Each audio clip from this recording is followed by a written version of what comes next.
Okay, it's live. Hi, everyone. Welcome to Casual Conversations with GNA. We are here following our Scary Stories Week for October. And today's guest is C.F. Winn, author of Haunted House, Haunted Life, More Than Meets the Eye, and Suki. Thank you so much for joining us. Thank you. We appreciate you. Thank you for having me. I appreciate it as well. Okay. So I know that you've, so today we're going to basically focus more on the Haunted House, Haunted Life. But can you give us a little summary on each of the books that you've written and what they're about? Sure. Well, just to, start it off, I write realistic fiction. So in all of my books, there's a little piece of realism. It might be a story I've heard. It might be something that's happened to me. It's not necessarily always me, because I know a lot of people ask that. So in each book, there's a little piece of realism. So the most popular book that everyone seems to be going gaga for is Suki. Mm-hmm. And this one is actually the hardest one to give a synopsis of, because the book is not just a book. It is actually an experience. And the best thing that I can tell people about this book is love comes in many different forms. It's not always romantic. It's not always parent to child. It just comes in many different forms. It's on many different levels. And if you really want to know what love looks like, this is a great book for that, because it deals with a lot of loss and how we deal with loss. And the best thing you do is read the reviews. I hate to leave people like that with nothing about the book, but and we were researching, and then we saw that your books have a lot of really good reviews. So, we definitely want to go out and get some of your books and read those. She's more of the reader. Yeah. I'm more of an audio book person. Mm-hmm. But I sometimes will be like, you know what, this is interesting, I'll go ahead and read that.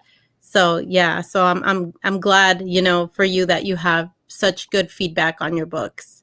Oh, thank you. Yes, I really do appreciate the readers, especially with the book like Suki, where there's, the readers just haven't been willing to give up its secrets. And there's a few secrets in it.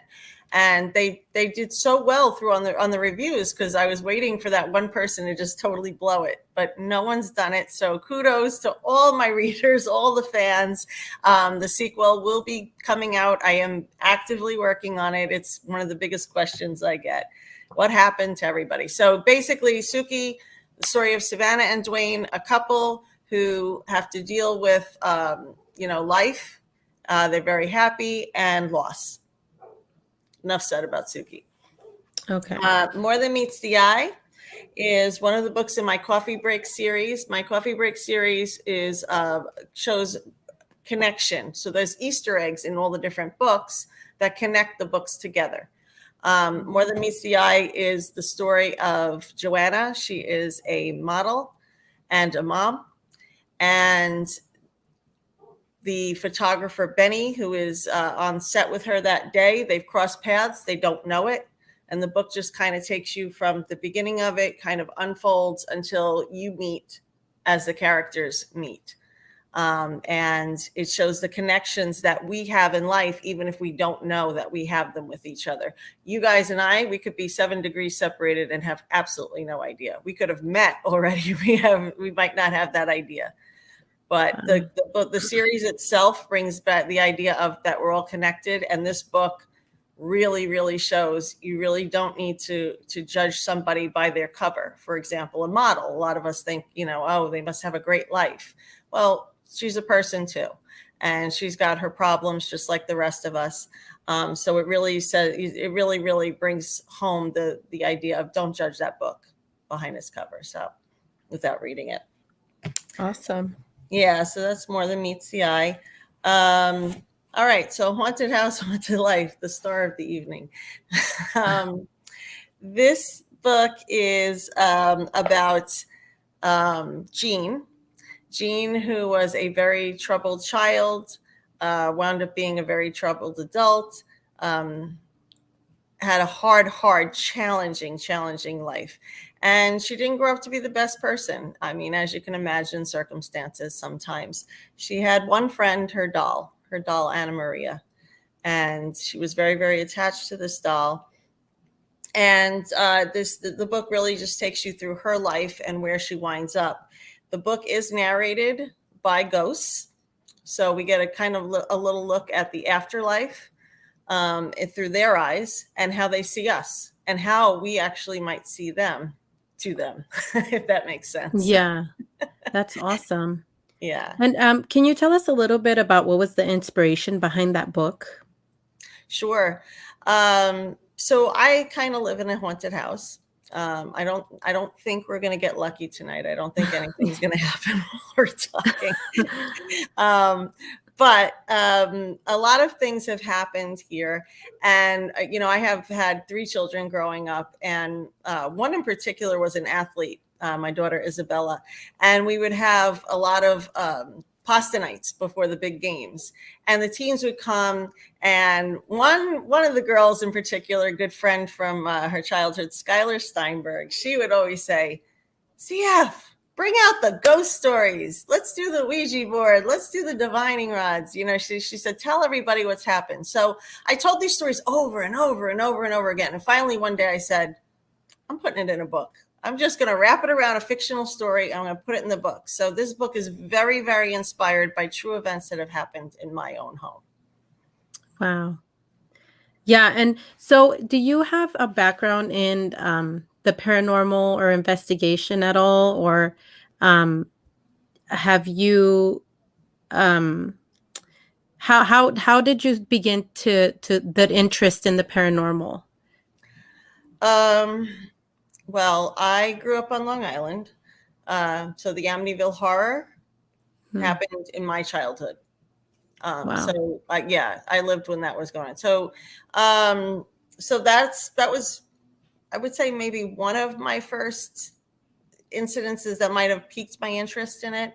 My father was kind of interested in it, and I was an early reader. I started reading when I was 4 years old. So I would take all his books and I would read them. So I was very deep into adult books very, very early. Oops. Oh! We knew that was gonna happen. Yeah. We're like, something's gonna happen. Sorry, you can just don't mind my background. Yeah, that's definitely the Amityville. I remember I saw the movie, and it was very, very. It was scary, but it was sad in a way, and it was, very interesting as well. It kind of seems like The Conjuring a little bit. Yeah. So, that's definitely scary growing up during that time, knowing that events like that actually do happen. That in itself is, I don't know. But so you've tried to kind of contact the other side with, like you said, the board, things like that. Well, the Ouija board is not allowed in my house, full disclosure. Not allowed in my house. Okay. I don't trust that kind of thing. We've done it in the backyard. I will not bring it in. I think that the Ouija board, I'm a little bit skeptical about. It's not one of my favorite tools, I guess, to use. And anything that happens in my house is not usually a result of me actually trying to have something happen. So that's why I said, I don't think anything's going to happen tonight. That would just be too good. But usually it pops up and takes me by surprise. I mean, recently, and this is not something that's in the book, my youngest daughter, when she still lived here, she and I were in the room, in our living room, and we heard one of those kind of creepy clown laughs that you hear.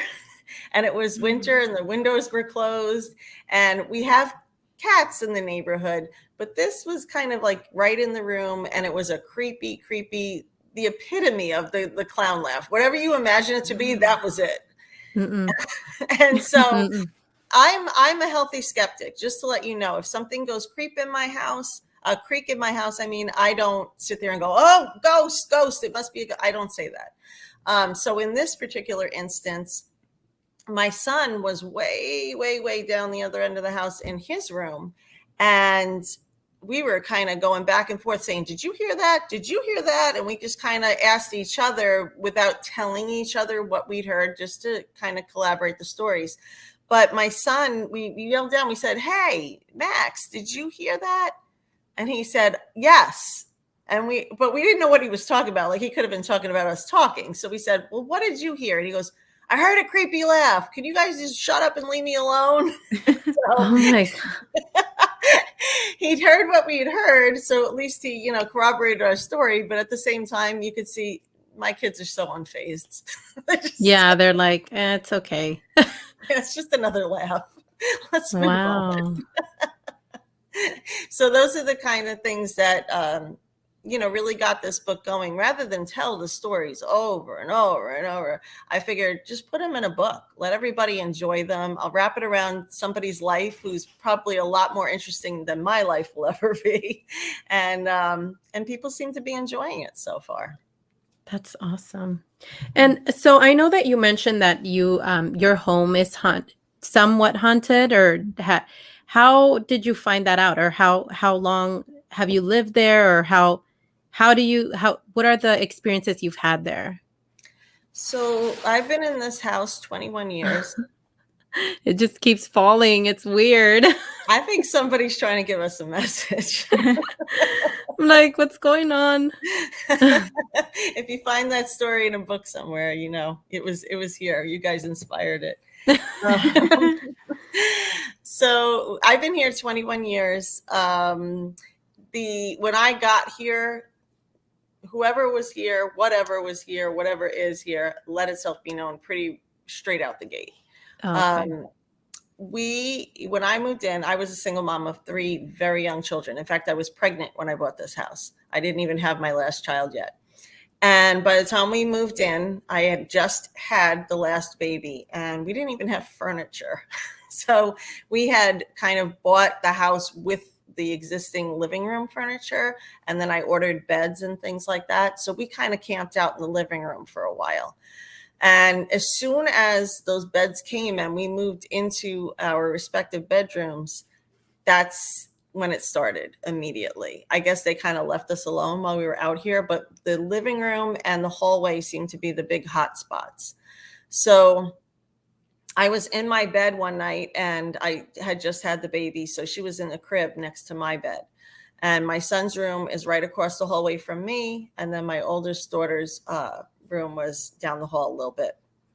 So one night I woke up because I thought I heard the pattering of little feet running down the hall.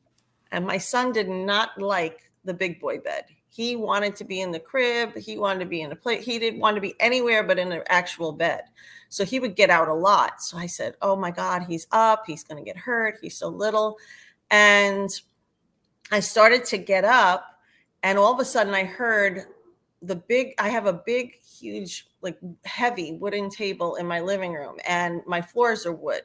And I heard it scraping back and forth. And I thought, oh my God, he really is out there. He's going to get hurt. And I got up and I started running, and I realized I had put a nightlight in his room to help him sleep. He was asleep in his bed. So then I thought my oldest daughter was sleepwalking, because she had a habit of doing that.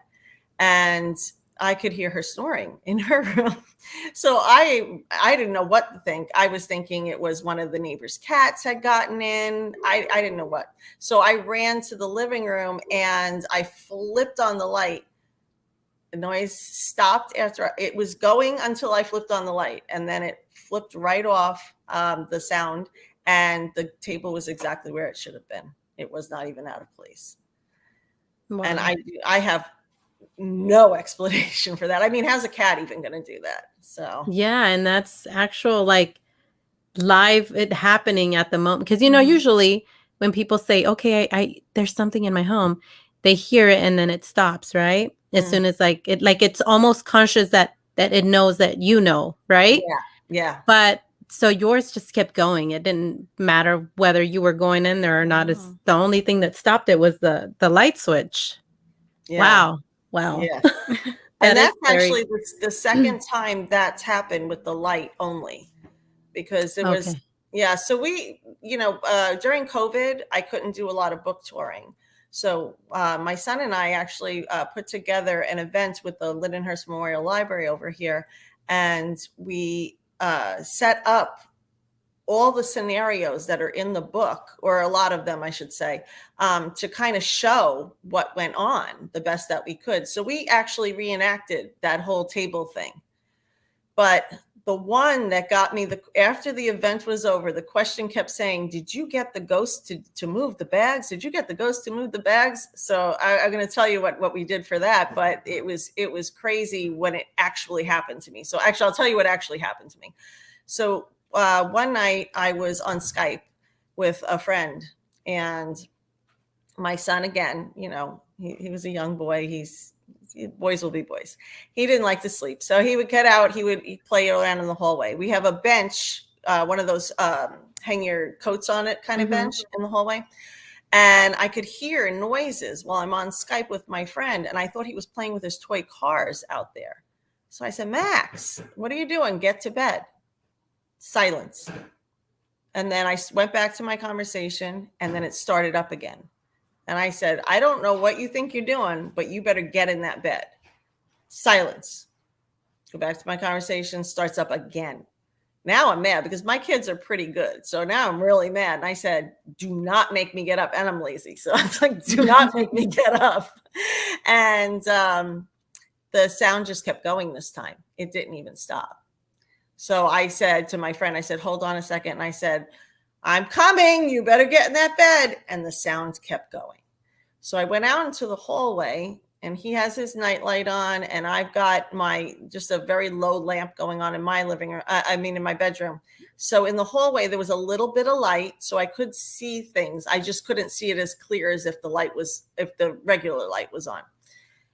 All of a sudden, I'm trying to figure out where the sound is coming from that I hear. And I look, and it was at the time when they first started using the recycling bags in the store. And I had gone shopping that day. I unpacked them. I put a whole bunch of them into one big one, and I put it by the front door to put it into the car the next morning.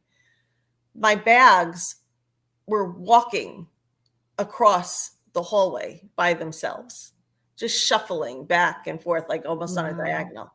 And I'm staring at this going, oh my God, there's an animal in my bag. I thought it was a mouse. I thought a cat had got me and the cats. I thought there was a cat that got in, everything. And I couldn't figure out like what I was going to do.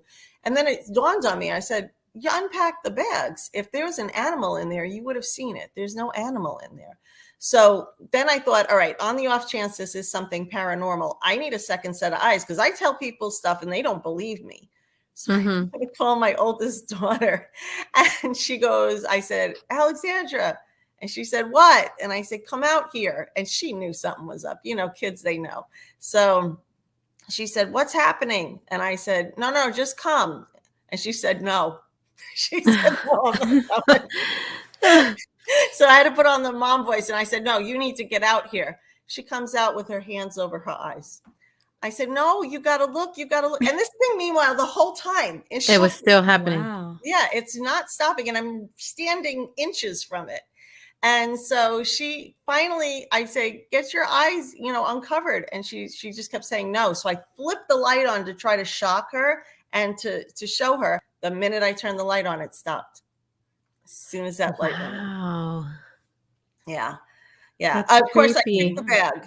Because I was like, there better not be an animal in there. And I was actually relieved to find out it was a ghost and not an animal. So was it one bag with all the ones in there that was moving together?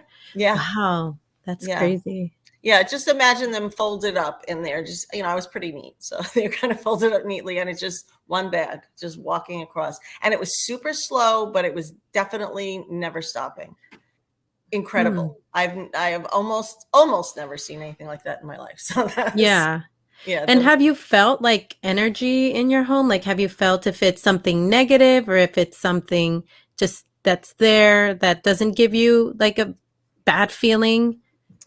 I would say I can only think of maybe one or two times where I maybe wasn't happy with the energy. The rest of it, no, I've been fine.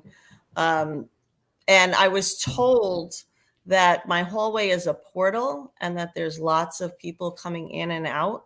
So I do make it a point to say, you are not welcome here if you don't mean well. You're not allowed here. So, I mean, so far so good. We're still here 21 years later. Yeah. So, over the years, has all that activity diminished, or has it remained the same? I would say it's probably definitely gotten less since about 2012-ish. It's definitely gone down. Now, the creepy laugh was within the last 3 years, I think. And then there's things that move, but definitely not the big things like what I just described to you. Wow. Definitely that. Have you ever had anybody come out and investigate the home, or try to, like, maybe yourself, maybe do like an EVP, or try to communicate with any of the the ghosts in the home? Well, I haven't had anyone come out and investigate. I'm not sure. I'm kind of private, so I'm not sure I would really like that very much. I think I tried an EVP session maybe once, but I get bored easily, so I didn't stick with it for very long. But I will tell you what I did do, which actually had an interesting result. So during one of those pasta parties, it was with the lacrosse team. The girl Skylar said, "Hey, CF, tell the stories," and I said, "I'm going to do you one better. I'm going to pull out the divining rods." And when I was in Gettysburg with my family, we had gone into the battlefield. We had done the divining rods. We had a thermometer, and we had a camera. And we actually, on my Facebook, somewhere on my Facebook feed, there is a story, there's a picture, of what we actually saw. And and it looks like in one of the corners of the pictures, there's a bloody soldier hand kind of coming up from the ground. And we had some temperature evidence as well. And the divining rods, we were just kind of communicating with this person. So I brought the divining rods home. And for this pasta party, I pulled them out. And one of the girls there had just lost her grandfather. And she called him Poppy. And so I said, why don't we try to communicate with Poppy? So we did. And the results were pretty good. The divining rods are going back and forth. But, if you've ever used them before, it's really just yes, no questions. So you got to be really creative in how you ask to get it to move so that you have an answer. So I actually said to him at one point, he was doing a lot of yes, no's. We kind of felt like it was him. And I said, Poppy, I said, you're doing so great. Thank you so much. I said, but can you just appear or make something appear or make a noise or just do something different to let us know for sure that you are the one we're talking to? And it just so happens that right after I said that, some of the girls were filming. So we actually got this on film. So my daughter's room is across the hallway from a bathroom. And I watched a white ball just float across the hallway toward my daughter's bedroom door and then disappear in the door. My first thought being me, I said, a cotton ball. She didn't clean up. We have company. And I promise you, I'm not trying to be funny here. These are my thoughts that go through my head. But then I realized, oh my God, it disappeared. Now, it took a split second for all that thought to happen. The girl, Skylar, who was filming, said, did you just see that? And I said, hold on. I know what I saw. What did you see? She didn't tell me. She showed me on film. And what was on film was exactly what I saw happen. So wow. I don't know if it was really Poppy, but I know that girl cried and went home a happy, happy little girl. And that was everything. Yeah. And just so for people that don't know, what are the rods? If you can explain those. The divining rods? Yeah. Well, in old times, they were used to find water. And I believe that had something to do with whatever energy they put off. So they seem to be, however they're constructed or however they work, they seem to be able to pick up different frequencies, energies, that type of thing. So when you use them, they are, let me think of how to describe it. So they're long rods that come to a 90-degree angle, and you can hold them like handles with both of your hands like this. Mm-hmm. And if you ask, is anybody here that wants to talk? In theory, the rods should cross in a yes answer or no. It depends on what you've set up. I usually set up crossing as a yes and then separated as a no. So if they cross, yes, I'm here. Okay, uncross them is what I would say. And then whoever's there would uncross them. And then I would just continue asking questions. Have you guys ever used them? No, I've never used them. I know that when I was younger, we used to do something like that with pencils. I'm sure, I don't think it's the same thing, but it was just kind of like a kid's way to kind of like in school, we would just pretend, but it was weird because they would move, but I think it was mostly like just, the gravity of it. I don't think it really had anything to do with the energy, but I've definitely seen them. Like I know that movies, right? Yeah, or like in the, shows where they do like ghost hunting, things like that. Yeah. That's cool. So, do you have any other stories that you'd like to share that are like paranormal that have happened to you? Let me think. If you've had any. Well, I've not only had them I know here, in your home. Yeah. but also in Gettysburg. I think one of the better stories I think that I have from Gettysburg, besides the photo that I have, which I can't do it justice telling that story. It's more of you have to see this photo. But in a nutshell, for anybody who does go on my Facebook and start looking for this picture, in a nutshell, that was just one of the soldiers made my leg very, very icy. And when I said my leg felt very, very cold, my son took the temperature, the thermometer, and got I think we were in 40-degree weather, if I remember correctly, and it went down to -5. And we do have a picture of that as well. Yeah, that's up on the Facebook page too. The whole time, my ex-husband was just sitting there like talking to this guy and the divining rods crisscross, crisscross the whole time. So when we came home, somebody was just snapping pictures the whole time. One of my girls was just snapping pictures the whole time. When we got home, we didn't expect to see anything. But then when my ex-husband was looking at the pictures, he said, what's this in the corner? And to be honest, we had to blow it up a little bit. It was definitely kind of fuzzy, but when you blow it up, the most remarkable thing is just the cuff from that time period of a soldier's kind of cuff. I don't remember what side he was on or anything like that, but and it definitely looks like his hand was kind of grayish, and that could just be a color distortion. I don't know, but there was red, almost like a blood on there. Wow. Yeah, I'm gonna have to look that up. Pain. Yeah. Wow. But I mean, so again, that one's only really the impact is the pictures more than me talking about it. But the one that I can tell from Gettysburg that was really interesting was we went to it wasn't the Jenny Wade house. It was there's a hotel there. I can't think of the name of it right now. That's supposed to be so haunted that children under 16, I think, were not allowed to stay there. And wow. Yeah, but we were allowed to take a tour. My kids were still under 16 at that time. So they used to keep in the attic soldiers. They used it as kind of like a makeshift hospital, and they would treat them there and things like that. So we were in the attic, and they were telling us about the history, and they were telling us some of the stories going on. And the whole time, I've generally kept my hair pretty long for most of my life. So the whole time I'm sitting there and I keep feeling this tug on my hair. And it wasn't as extreme as what I just did, but it was enough. It was enough. You can feel it. Yeah. And it was right when they were telling the story of this little boy who comes and he ties shoelaces together. So the whole time I'm trying to keep my eye on my shoelaces. I said, I'm not going to be that person who gets up and trips. No.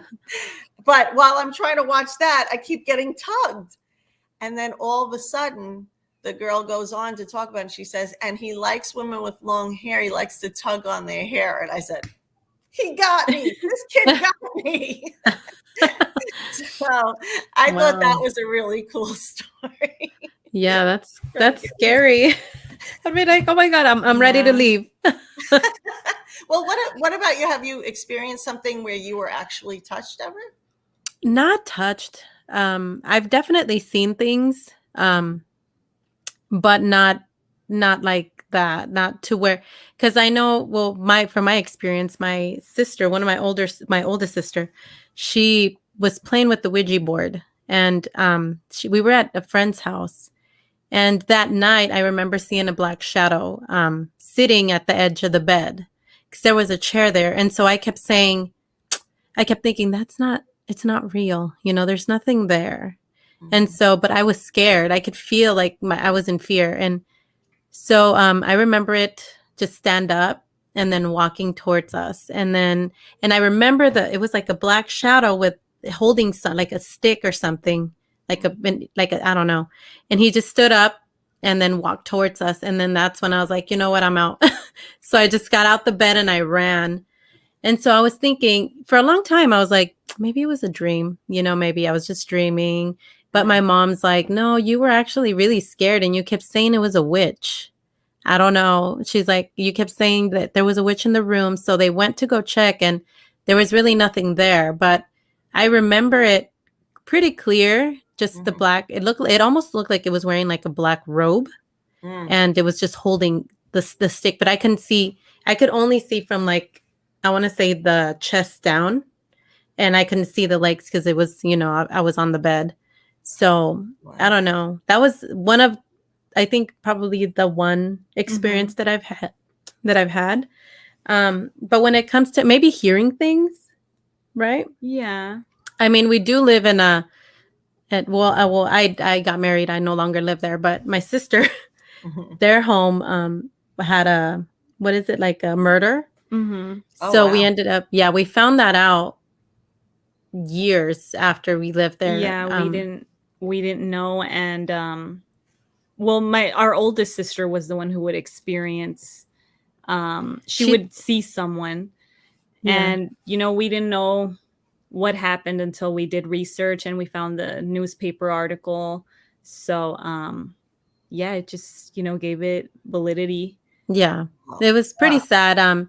But the older one's always been the one that's very susceptible and very, it's like an experiencer. I think when it comes to the paranormal, she's always seen things or felt things, heard things. Thankfully, not us. Yeah, I don't think I can handle it. She handles it pretty well. She's just like, I don't care. I don't.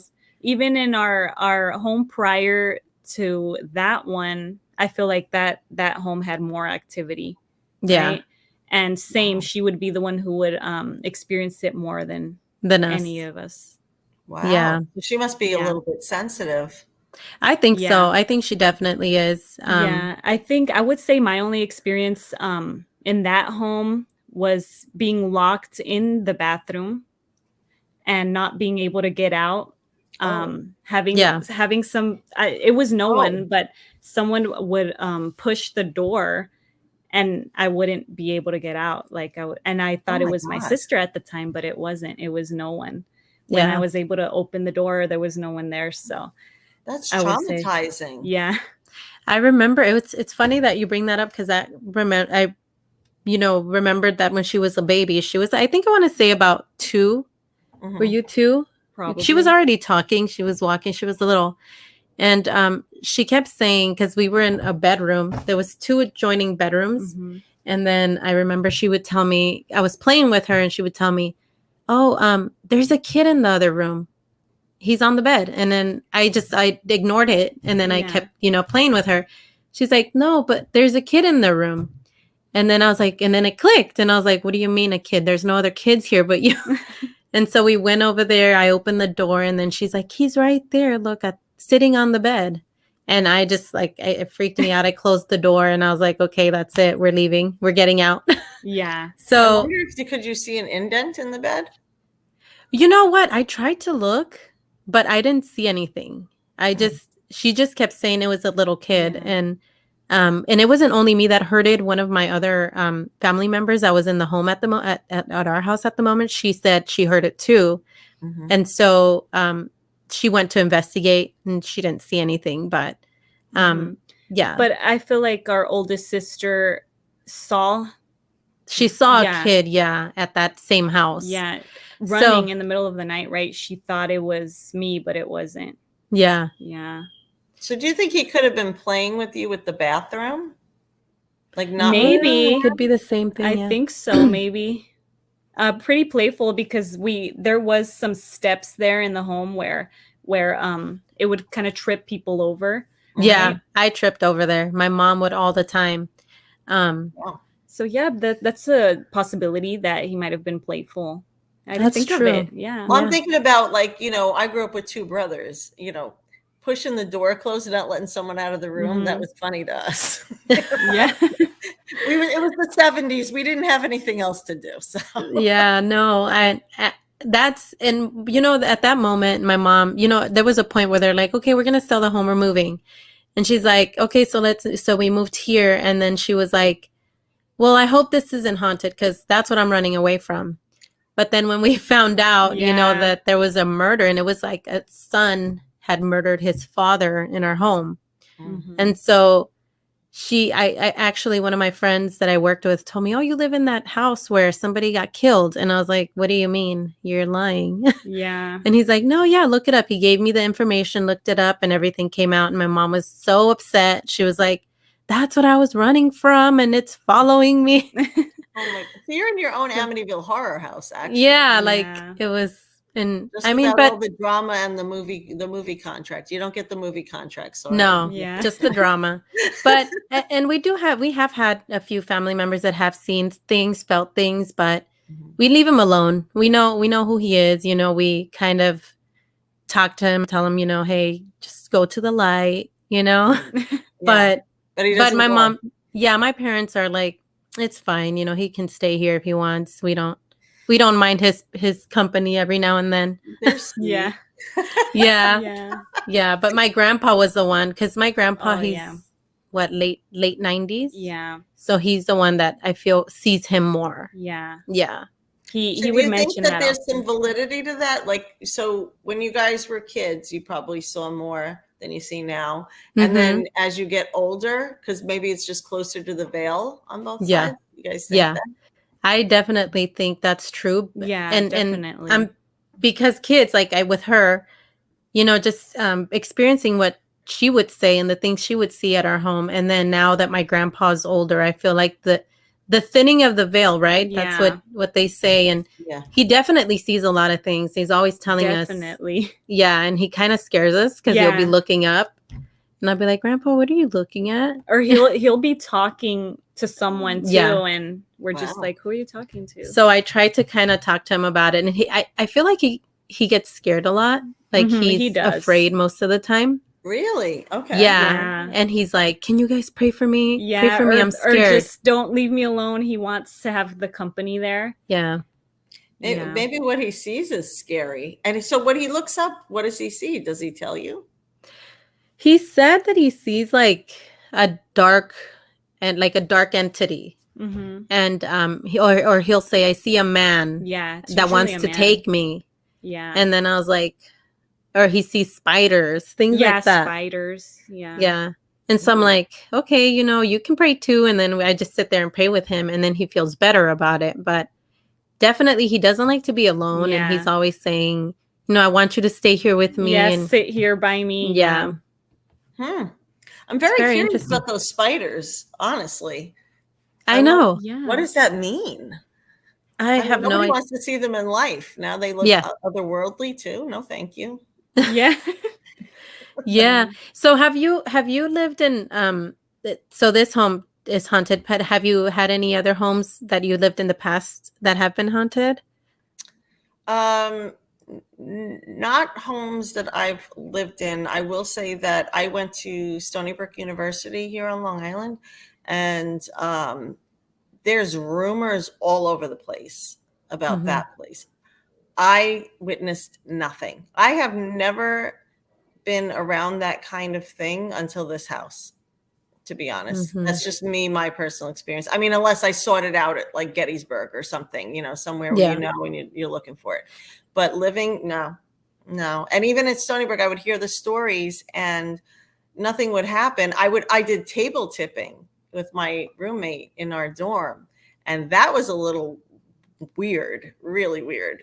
We used a very light, like TV tray, and it started going so fast that I actually did get scared. And it takes a lot. Like things that happen here, I don't get scared of at all. But the table was so out of control that I thought it was just going to fly around the room or something. Wow. So can you let us kind of explain what that is? I've never heard of the table tipping. Oh, okay. So you sit with however many people, and fingertips go on the edge of the table, but very, very lightly. So, because you don't want to be the one obviously pushing it or anything like that. In our case, it was just myself and my roommate, and we kept our fingers very, very light. And we just said, does anybody want to talk to us? And we could start to feel a little wobble in the table. And then I think we continued on with the questioning, and then it moved a little bit more. And then it just kind of started tipping, like, I guess on a diagonal, if that makes sense, as if the legs were wobbly, and it started going faster and faster and faster and faster. And what made it stop was actually me getting scared. I took my hands off. I said, I'm done. I don't know what this is, but I'm done. So we've tried to do that here with my very heavy wooden table, which, by the way, is a Stony Brook purchase. Let me say it that way. Sorry, Stony Brook, love you, shout out. Yeah, that has been with me for many, many, many years. But it's a very heavy table, and we've actually tried to do that here. I believe we got a little wobble once, but I think because the table is so heavy, it just takes too long. And again, no attention span. So if it doesn't move right away, I'm out. Yeah. Wow. Well, those are interesting stories. Well, have you ever heard of automatic writing? No. If I did it when I was a kid, I would close my eyes and I would just put pen to paper, and it would just start moving. Supposedly you get words out of it. I did not. I did not ever get words out of it. I got a lot of scribble. Interesting. But I definitely wasn't moving my own hand either. So I will say that. I know that would be scary too if you actually get a message. I'd be like, oh my God, what is this? Yeah. And your handwriting is terrible. Yeah. And I've actually, like, low key, because my parents were like, don't meddle with stuff like that. But at their house, I've actually tried to do EVPs, since they had that tragedy. But I never really picked up anything, I don't think. No. But we would have our dogs would go crazy at certain times of the year, right? They would just start barking at a corner and just barking at a corner. And I was like, that's weird. And we would just get scared. But we would never. How long did it last when they barked? I think they would do it every night for at a certain time. But I don't think it was like they wouldn't continuously do it. They would do it for at a certain time and just bark. I want to say maybe when the sun would start going down in at dusk, and then they would just bark. And then I remember one time I took pictures, because I was like, I'm just going to take pictures and see if we catch anything. Yeah. And it was I just caught some, a couple of orbs. There was a really bright one, but there was little orbs around it. And I just thought maybe it's just a ghost. I don't know. I'm very mistrustful of orbs. Again, I'm just a healthy skeptic, but I'm very mistrustful of them because I know that it's there's so much dust everywhere. Exactly. Yeah. So even and in my camera, I just catch dust all the time, and I'm like, whatever. At first it did scare me, but then now I'm like, okay, yeah, it's just because it keeps happening. I'll look at it and then it's happening. So I was like, okay, it's fine. It's not anything. Yeah. But I had to stop doing that because I just thought I was unclean after a while. I said, God, if you can't clean the house, you can't be taking pictures. Just stop. So I just left it. We had a couple of blue orbs, though, in Gettysburg. That was interesting. That was in the middle of the day, and that was outside. Oh, wow. So those were kind of interesting. That's cool. I will say here, was it in this house? No, actually, when I had my first daughter, she was very young. She started speaking very, very early. At 4 months, she started saying hi and mama to me. Wow. So by the time I guess this incident rolled around, she was probably, I would say 8 months, and she was almost full sentences by then. And so I was changing her diaper once. We did not live in this house. So this is interesting for a different place. But I think it had more to do with my daughter than actually the place we were at.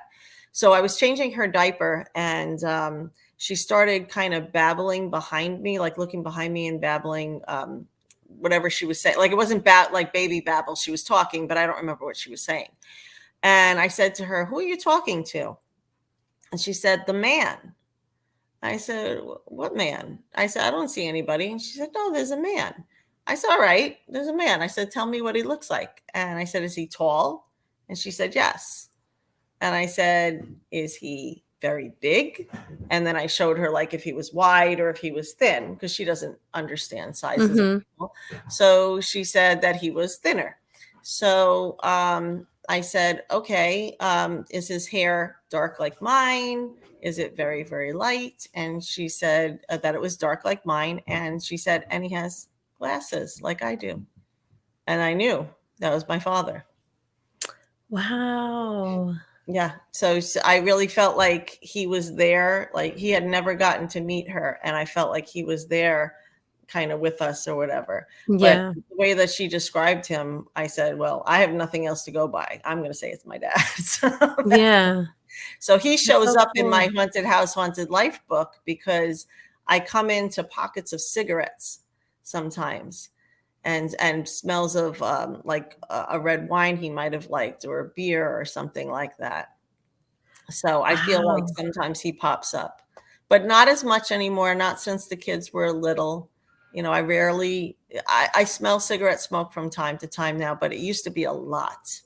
It was very, very often in the past. So I took that experience and feeling good about it, and it plays a really big role in the book. And I think it's sweet. I think it comes out as something very, very sweet. And he wasn't always the nicest character in life. And in the book, though, I think it was after kind of that incident with my daughter, I started to kind of warm up to him a lot more. And I started thinking, you know what? He was just a human being. He had faults just like everybody else. And he did what he could with his life. And so I kind of gave him redemption in my book because he had redemption in my heart. So I said, I'm going to pay tribute that way. Yeah, that's awesome. Yeah, and I definitely do. I know my older sister, you want to talk about how she smelt something at her house? Oh yeah, she just woke up one morning because her husband was like, "Oh, I smell something." You know, so she went ahead and she went over there and I guess it smelled like essence, right? Yeah. She said it was like a flowery smell, and we had just recently had a really precious one of our really close aunts that passed away, and she kind of thought, oh, it was her coming to say bye or just, saying she's okay. So I definitely do believe in that there's, certain smells that you get that remind you of somebody, or like a perfume they used to wear, like I know I had a friend that happened to her as well, where her mom, she smelt her mom's perfume at her house. And so she was like, oh, that's my mom. It smells like her. So I believe in that. I think that does happen. And I think it's also comforting. So. Oh, absolutely. Yeah. Absolutely. I had gone to, there's a semi well-known medium out here. And I had gone with him on, I think it was one of my wedding anniversaries. So, I mean, I said ex-husband, so we're divorced, and that particular anniversary, we were having a hard time. But I had gotten this as a gift. And so we went to it anyway. And the funniest thing happened there. We went in and we were late, and it had to do with us having a hard time. Last one's in, there was no seats available except for where there were seats available, which was right next to the door. And my back was up against the wall. And I thought that, I thought I felt a man behind me. And then it just started to get stronger and stronger. And then I said, oh, I'm sure I feel a man behind me. An old boyfriend had died, not recently, but he had died. And it was an impact to me. And I thought maybe it was him. In fact, I was sure it was going to be him. This man starts going around the room, and it turns out he goes straight to me, and I'm still feeling this man behind me. And he says, "What's going on over here?" And he starts to describe exactly how my father died. And for the rest of the story, this is actually important. My father actually committed suicide. So he went through and he described how he did it. He went through and he said, "Who's this sitting next to you?" It was my ex-husband. He said, "He's showing me an empty wedding dress. He wasn't at the wedding." I said, "No, he wasn't. He was already dead by then." He said, "Well, he doesn't like this guy. He doesn't like this guy at all." Wow. And so he went around the room, kept doing his thing to other people, came back to me again and started talking about my father. And I knew again it was my father. And he said, "I don't know why he's bringing me back, but he's bringing me back." Went on and on and on. Turns out the whole room was full of suicides that day. And everybody he went to was all suicides. And the one thing that all of them said as they went around, all of them, not my father, they all said they were sorry to their family. And I still wasn't in that nice place in my heart yet with my dad.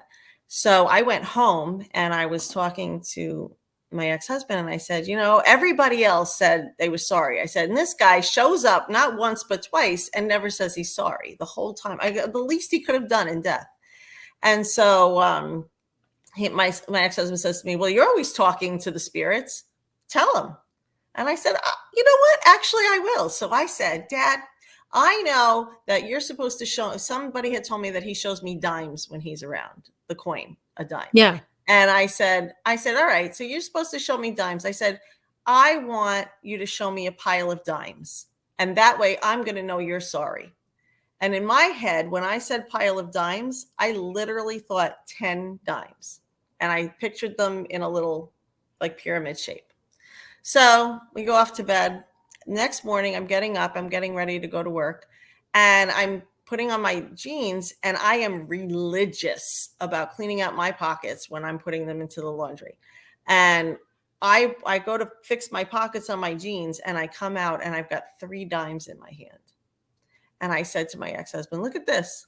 And he goes, "Oh, you got your dimes." I said, "No, I didn't." I said, "This is not a pile of dimes, Dad." I said, "Nope, I don't believe this. Maybe I left the dimes. I can sit there and think I do this, but maybe I didn't." Off to work we go. I worked for a market research company at the time, and I used to go around supermarkets and I would scan items and things like that for them. And I happened to come across a display with shampoos in it, and it had empty pockets for shampoos. And I don't know what made me do it. I reached into one of the empty ones and came out with a pile of dimes in my hand. And my ex-husband was working with me at the time, and I ran across the store to him and I was speechless. I couldn't say anything. I just shoved my hand in front of Stacey. He goes, "What? What are you trying to tell me?" And I'm like, I couldn't even get it out. I had 3 dimes in my pocket from the morning. I had 7 dimes in my hand from that little display that I should not have touched. Wow. And that's my story. Wow, that's so cool. That's interesting. Yeah. The beginning of healing. Yeah, and I've never thought about doing that, asking them or asking for, for them to come and talk to me or do something, but that's cool. Mm-hmm. And that's something that definitely, and especially like for you that didn't get the closure, Yeah. Mm-hmm. What happened with your father, which I'm sorry about that. Thank you. It must be really hard. Somebody said, "Oh, I knew she was going to say 7. There were 7 more dimes." Somebody in the comments. Yeah. Yeah. Somebody must have heard one of my other broadcasts. No, I don't think I've ever told that story yeah. on the news before. But yeah, that's definitely like for us, we got hit pretty hard with our passing of our aunt, and we did talk about it a little bit, but Mm-hmm. I feel like for me, myself, I actually did get the chance to say bye to her, because she had a stroke when she passed away. So, we got to go see her at the hospital, and she was awake. She saw me. She knew who I was. And I told her that I loved her and that I was there for her. So, we got that. But for people that don't, I think that's something, that they should try, or that if they're they want something like that, like an experience like that, Yeah. So I mean, I'm personally, for me, I feel like, like she mentioned, we were hit hard with that. And, I felt the same way. I felt like I didn't get like closure the way I wanted to. But I think like a month after, I had a dream of her, and she hugged me, and I was able to talk to her. And I felt like I really did feel like that was my closure. Like I knew that she was well, and I knew that I was able to tell her what I wanted to tell her. So yeah, it's great. Yeah. I hope that the things that I wrote in the book, I hope that that is right. I hope that I am being accurate with how they see us and what they can do and how they can get to us and things like that. Because I mean, again, it's fiction. It's fiction, but at the same time, it's kind of, I tried to put a lot of what I thought might happen, and just hearing your story with your aunt, just coming to you in your dream, like just, oh, that's just so special, so special. And I'm glad that you got the closure, honestly, because it's tough when you don't. It's tough for people who lose pets and don't have closure. They're babies too, and it's just I don't want to promote another book, but just Suki. Just saying Suki. Yeah. Yeah, definitely. So where can people find your books if they wanted to purchase them? Right now, just Amazon. I am actually revamping my website, but once that's all done, then they'll be able to get it directly through me as well on the website. But go to Amazon for now. I'm reformatting Haunted House, Haunted Life to include some really cool fonts in it for some of the more unexpected kind of things that go on in it. And I actually might put out a little extra excerpt in the new formatted book. So Awesome. I'm thinking about giving a little background to some of the characters. Okay. And you have a new are you working on other books? You said you were, was it for Zuki? Yeah. So yeah, the second part. Yeah, More Than Meets the Eye is the newest one. And I really haven't been able to talk about that one a lot. I just think that that one's a very, very important book because it shows, especially right now with everything going on, the climate, I think it really, really shows that some of the judgment that we make, the snap judgments we make, are really unfair. And that if it was turned on us, we may feel differently about some of the stuff that we say. So I really want to stress that I feel like is an important book with that message. What I'm working on right now is When Dwayne Died. That is the sequel to Suki. So spoiler alert, Dwayne dies. Yeah. Oh, I was like, isn't that like a spoiler? Yeah. Okay. It's not a secret. That's not one of the secrets. Okay. But yeah, and in the back of Suki, there is actually the first chapter to When Dwayne Dies. So everybody gets a little preview of that. And I tried to make sure in the first chapter that I answered the number one question that all fans ask me all the time. I won't tell you what the question is because I don't want to ruin the book, but it's answered in that little excerpt from the Awesome. book. Okay. And did you want to read that message just before we're yes, done here? Somebody wrote a message and we just wanted to read it here. She said, I just got on here. My mom passed away 2 years ago unexpectedly. I haven't felt her around since she passed and have been asking for some sign. So I will listen to this from the beginning. Thank you. Oh, I hope that you get to make contact with your mom and that you get the closure that you need. I hope that your heart just gets filled. Honestly, I'm very sorry for your loss. Yeah, we're sorry. Thank you. Thank you for commenting and coming on here. But so thank you, CF Winn. I'm sorry about the whole time frame thing.